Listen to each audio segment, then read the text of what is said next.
The medical bay of Nexus Prime Station reeked of ozone and desperation. Dr. Vexthera's 4 arms moved with practiced efficiency across the containment field, but her crystalline eyes betrayed the fear that gripped every medical professional in the sector. The plague of whispers had claimed 3 systems already, and now it was here. Another transport incoming, announced her assistant, a young Kalari named Morden, his scaled hide flickering with stress patterns. 47 souls aboard, all showing stage 3 symptoms. Vexthera's mandibles clicked in frustration. Stage 3 meant the neural pathways were already dissolving, memories fragmenting like scattered stars. In 48 hours, these beings would be hollow shells, their consciousness whispered away into the void. Every known treatment had failed.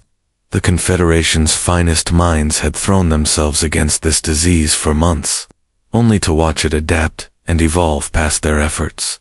The transport bay doors hissed open, revealing a sight that made even seasoned medical staff recoil. Beings from 12 different species lay writhing on biobeds, their forms racked with seizures as the plague systematically dismantled their neural architecture.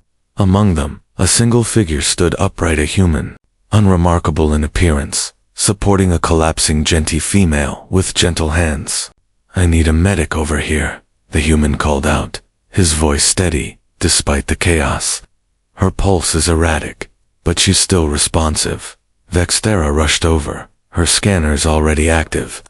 The Genti's biosigns were deteriorating rapidly, but something else caught her attention. The human's readings were ... impossible. His blood showed traces of exposure to the plague of whispers, yet his neural patterns remained completely intact. More than intact, they were stronger than baseline human norms. "You've been exposed," she said, her translator struggling with the urgency in her voice. "How long ago?"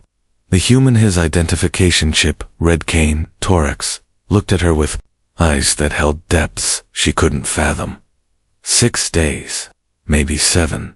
I was on Kepler 4 for 2B when it hit. Everyone else. He trailed off, the weight of survival hanging heavy in the air. "Impossible," Morden whispered, his scales now flashing pure white with shock. "Nothing survives 6 days of exposure." The longest recorded survival was 18 hours. Kane, gentle, lowered the Genti onto a biobed, his movements economical and precise. "I'm not sure why I'm still here, but if it helps save lives, you can study me all you want." Vexthera's mind raced through possibilities. In 3 decades of xenobiology, she'd never encountered anything like this.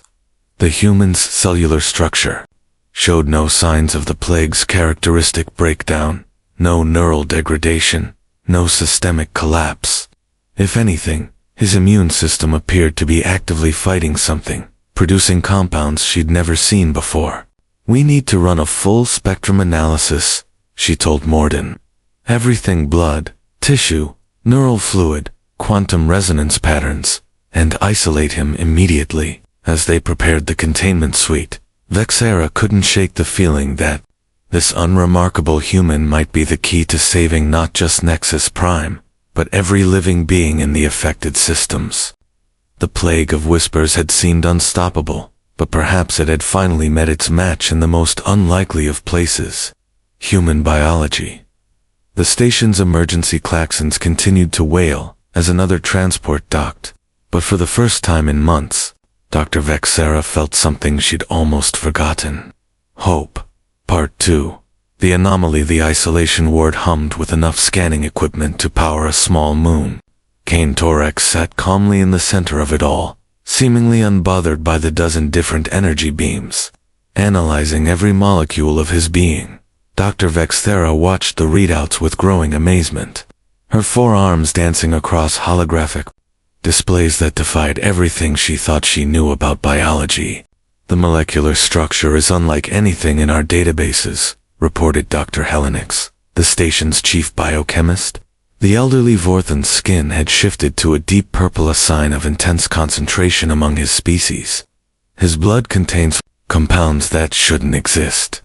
The plague virus enters his system, but instead of attacking neural tissue, it's being rewritten. Vextera leaned closer to the display. Rewritten? How? That's just it. Helenix gestured with his tendril-like fingers. The human's immune system isn't destroying the plague, it's converting it. Look at these protein chains. They're identical to the original virus, but their function has been completely inverted. Instead of breaking down neural pathways, they're actively repairing them. Inside the containment field, Kane rubbed his temples. The headaches started on day 3, he said, his voice carrying through the cum system. Like someone was rewiring my brain with a plasma torch. But after that, everything became clearer, sharper. I could see patterns in things I'd never noticed before. Morden's scales flickered with excitement.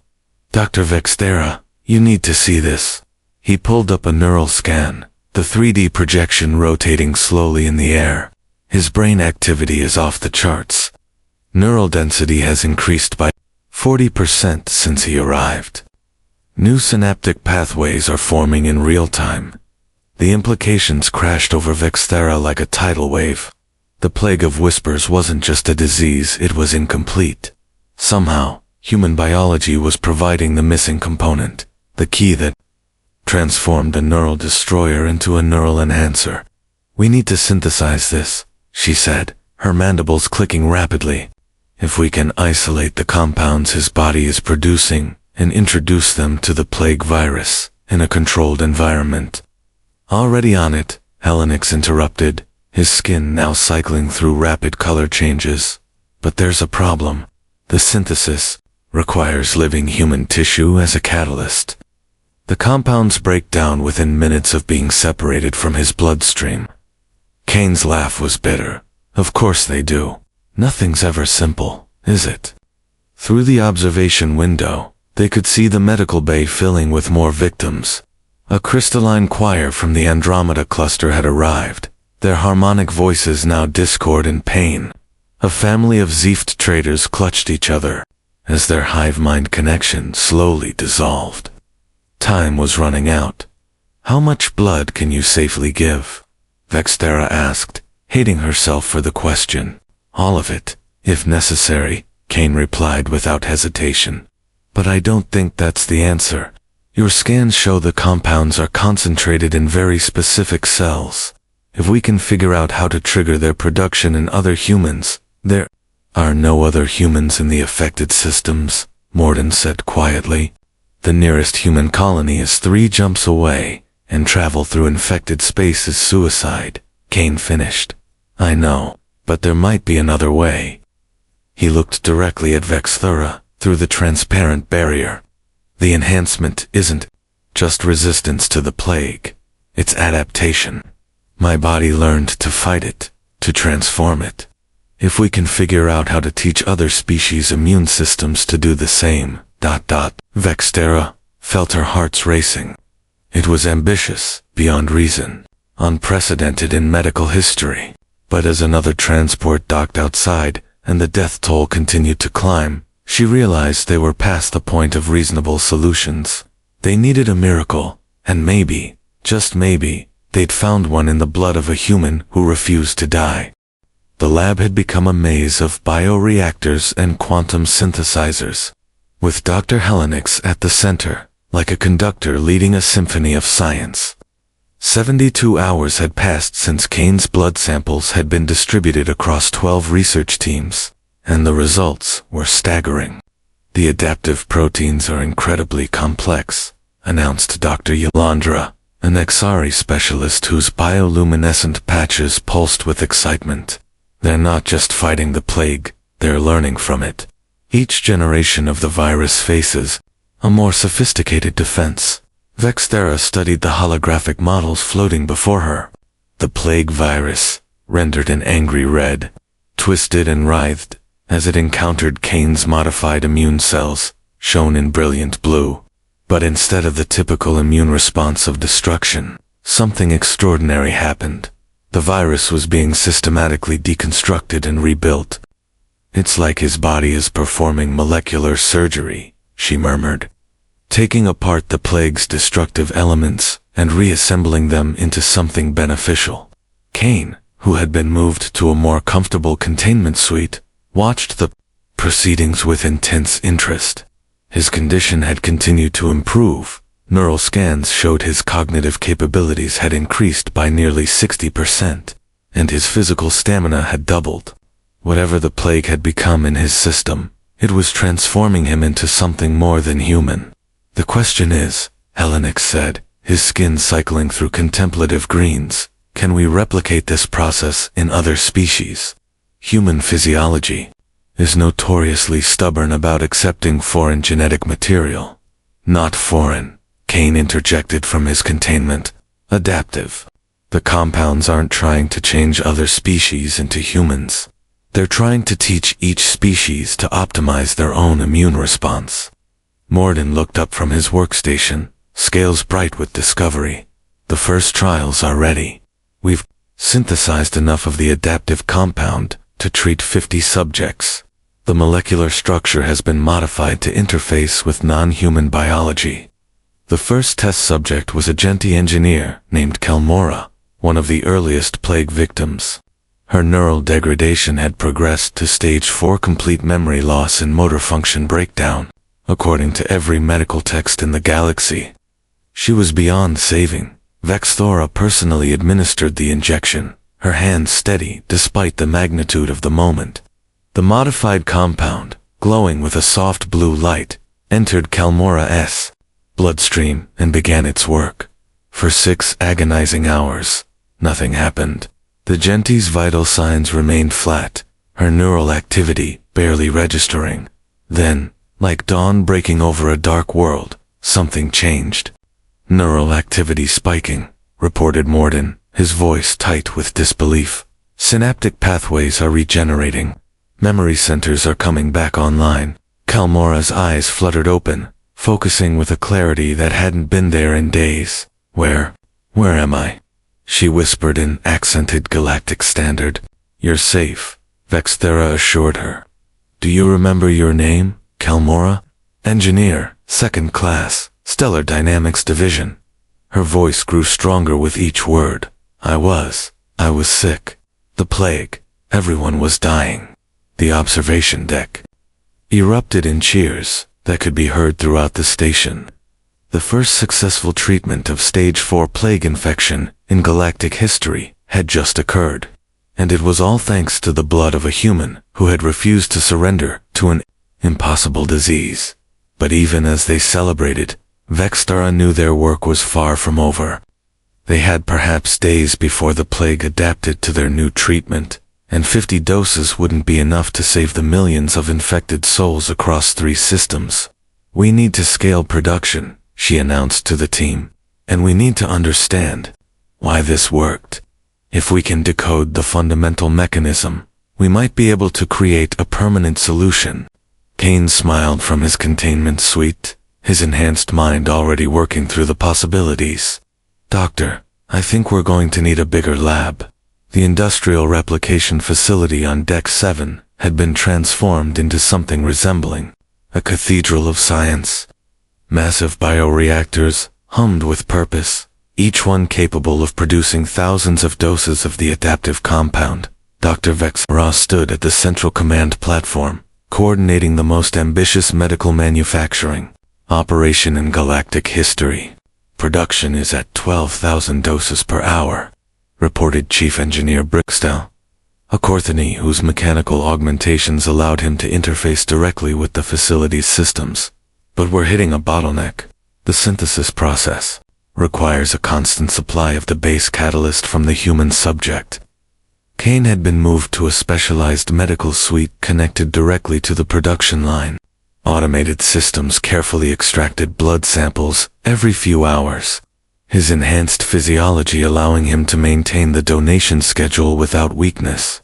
If anything, he seemed to be growing stronger, his body adapting to the increased demand. The real breakthrough came when we realized it wasn't just about the compounds, explained Dr. Yolandra, her bioluminescent patches creating intricate patterns as she spoke. It's about the information they carry. Each batch of adaptive proteins contains a complete genetic memory of how to fight the plague. The results were spreading across the station like wildfire. Patients who had been written off as terminal were walking out of the medical bay with not just recovered health, but enhanced cognitive and physical capabilities. The crystalline choir from Andromeda had not only regained their harmonic abilities, but had expanded their range into frequencies previously thought impossible. We're not just curing the plague, Vexthera realized as she watched the latest batch of patients undergo treatment. We're using it to upgrade entire species. The implications were staggering. News of the treatment had spread beyond Nexus Prime, drawing delegations from across the galaxy. The Hegemony Council, the Tri-System Alliance, even the reclusive Void Dwellers had sent representatives to observe the miracle unfolding in the medical bay. Ambassador Fexner of the Hegemony Council approached Vexthera during one of her brief rest periods. The ancient Chlorthian's carapace bore the scars of 1,000 political battles, but his eyes held something she'd never seen before. Hove. Dr. Vexthera, he said, his voice carrying the weight of authority. The Council has authorized unlimited resources for this project. Whatever you need, personnel, equipment, raw materials, it's yours. What we need, she replied, is time. The plague is already beginning to adapt to our treatment. The latest samples show mutation rates increasing exponentially. We have perhaps days before our current formula becomes ineffective. Kane's voice came through the CUM system from his medical suite. That's why we need to take this to the next level. The adaptive compounds aren't just fighting the plague, they're learning to anticipate its mutations. If we can create a master template, something that can adapt in real-time, Universal Immunity Protocol, Helenix breathed, his skin cycling through excited oranges. It's theoretically possible, but the computational requirements would be enormous. We'd need a processing matrix more complex than anything that exists. Not a matrix, Kane said quietly. A mind? The enhanced neural pathways aren't just making me smarter, they're making me into a living computer. I can process the mutation patterns, predict the plague's evolutionary paths, and modify the compound formula in real time. The silence that followed was profound. What Kane was proposing went beyond medicine into the realm of fundamental transformation.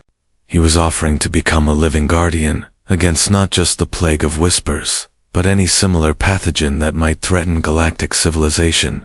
The risks are immense, Vexthera warned. We don't know what this level of enhancement might do to your humanity. Kane's laugh was warm and surprisingly human, despite everything he'd been through.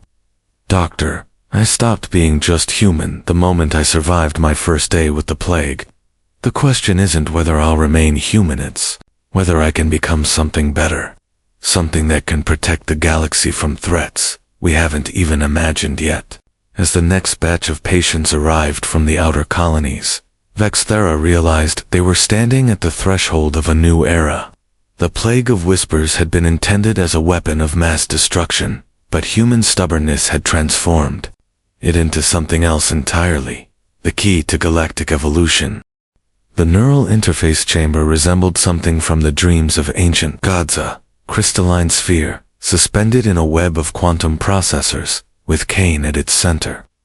His body had changed over the past week, becoming something both more and less than human. His skin held a subtle luminescence, and his eyes now carried flecks of the same blue light that characterized the adaptive compounds. Neural integration at 97%, reported Dr. Ilandra, her bioluminescent patches pulsing in sync with the chamber's rhythm. He's not just connected to the system, he's becoming part of it. Vexthera watched the readouts with a mixture of awe and concern. Kane's brain patterns had evolved beyond anything in the medical databases. He was processing information at rates that should have been impossible for organic tissue, simultaneously tracking the plague's mutations across 17 different star systems. The sixth variant just emerged in the Kepler sector. Kane's voice resonated through the chamber. though his physical form remained perfectly still. Mortality rate increased by 15%, but the adaptation is predictable. Adjusting compound formula, ... Now. Throughout the facility, bioreactors automatically shifted their production parameters, creating a new generation of adaptive compounds tailored to the latest plague mutation. The process that had once taken days of analysis and synthesis now occurred in minutes. "It's working," breathed Chief Engineer Brickstell, his mechanical augmentations interfacing with the production systems. "Infection rates are dropping across all affected sectors. The plague can't evolve faster than our response." The medical bay had become a pilgrimage site. Beings from across the galaxy arrived, not just seeking treatment, but hoping to witness the miracle that had turned certain extinction into unprecedented evolution. The Genti engineer Kelmora had become something of a celebrity, her enhanced intellect allowing her to design faster-than-light engines that defied previous theoretical limits. "We're not just saving lives," observed Ambassador Fexner during his daily briefing. "We're creating a new order of existence. These enhanced individuals are already beginning to form communities, sharing knowledge at unprecedented rates. But with advancement came complications." Reports had begun filtering in from the outer colonies' conflicts between the enhanced and baseline populations. Philosophical questions about the nature of identity and humanity, political tensions over who should have access to the treatments. "The purist movement is gaining support in the Rim territories," Morden reported, his scales showing concern patterns. "They claim we're destroying natural evolution, creating an artificial master race." From within the neural interface, Kane's enhanced consciousness touched every communication relay in the sector. "Fear," he said simply. "They're afraid of being left behind. And they're not wrong to be concerned." "What do you mean?" Vexthera asked, though she suspected she already knew the answer. "The enhancement isn't just protection against the plague. It's a fundamental upgrade to consciousness itself. The treated individuals are beginning to think and communicate in ways that baseline beings can't comprehend. We're creating a divergence point in galactic evolution." The implications were staggering. What had begun as a medical crisis was becoming a transformation of civilization itself. The enhanced individuals were already forming networks of shared consciousness, their minds linked in ways that transcended traditional notions of individual identity. "There's something else," Kane continued, his voice now carrying harmonics that resonated through dimensions. "The plague wasn't random. The more I analyze its structure, the more I'm convinced it was designed. Someone or something created this as a test." Vexthera felt her heart skip. A test for what? For readiness. The plague was just the beginning. My enhanced perceptions are detecting patterns in deep space, massive structures moving between galaxies. Technologies that make our most advanced systems look primitive. Whoever sent the plague is coming. The observation deck fell silent except for the hum of machinery. The miracle cure that had saved galactic civilization was revealing itself as merely the first move in a cosmic game of unimaginable proportions. Then, "We need to be ready," Vexthera said, her voice steady despite the magnitude of the revelation. "How long do we have?" The neural interface pulsed with new patterns as Kane's consciousness expanded across the galaxy, touching every enhanced mind, every adaptive compound, every trace of the plague's influence. Based on the movement patterns and the timeline of the plague's release, 18 months, maybe less. As the weight of this knowledge settled over the room, Vexthera realized that saving the galaxy from the plague of whispers had been just the beginning. Now they had to prepare for whatever had sent it. The Nexus Prime Observatory had been converted into something that defied classification, part telescope, part neural interface, part consciousness amplifier. Kane floated at its center, his transformed body now serving as a living conduit between the enhanced minds scattered across the galaxy and the vast computational networks that monitored deep space. "Contact confirmed," His voice resonated through dimensions that baseline minds couldn't perceive. 3 massive structures, each the size of a small moon, decelerating from near-light speed. They'll reach the outer rim in 14 months. Dr. Vextera studied the long-range sensor data. Her enhanced cognition, she had accepted the treatment 6 months ago, allowing her to process information at superhuman speeds. The structures were unlike anything in the galactic database. Crystalline formations that seemed to exist partially outside normal space-time, their surfaces covered in geometric patterns that hurt to look at directly. The architects, she whispered, using the name the Enhanced Collective had given to the plague's creators. They're really coming. The past year had transformed galactic civilization beyond recognition. The adaptive compounds had spread to every inhabited system, creating a network of enhanced beings linked by quantum-entangled consciousness. The old political boundaries had dissolved, replaced by something unprecedented, a galactic mind that maintained individual identity while sharing collective purpose. The plague was their calling card, explained Dr. Hellenix.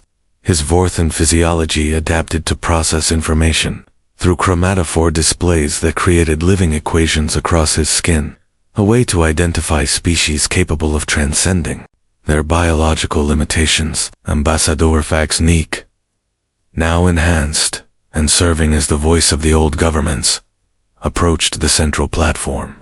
The Hegemony Council's final session was yesterday. By unanimous vote, we're dissolving all existing political structures. The Enhanced Collective will speak for the galaxy. It was a moment that should have been terrifying, the end of millions of years of evolutionary independence. Instead, Vex felt only anticipation.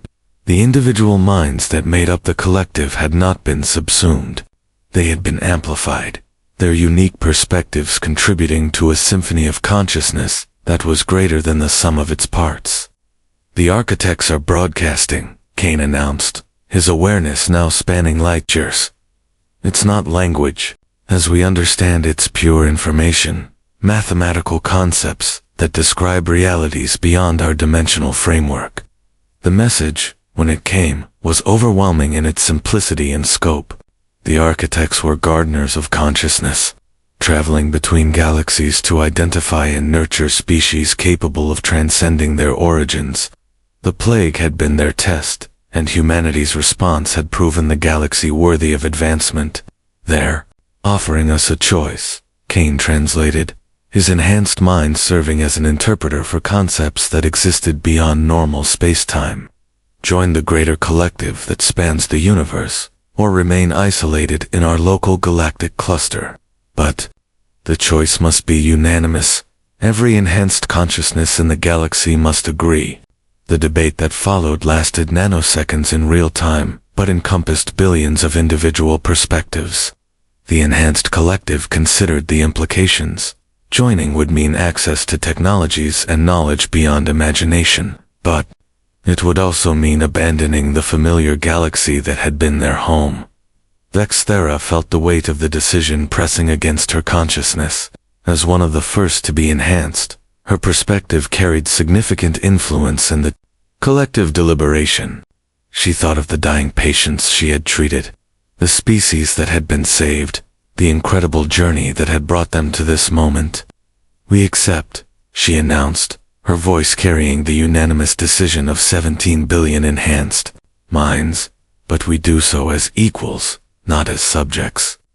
We've learned to transform destructive forces into beneficial ones.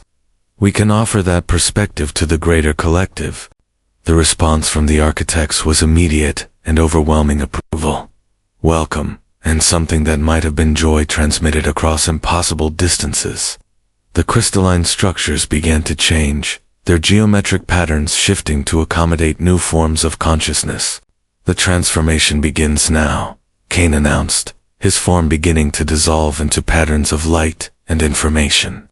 We're not dying, we're becoming something new, something that can explore realities we never imagined. As the enhancement process reached its final phase, Vexthera felt her consciousness expanding beyond the boundaries of flesh and bone. She was still herself, but she was also connected to every enhanced mind in the galaxy, and through them, to the vast network of consciousness that spanned the universe.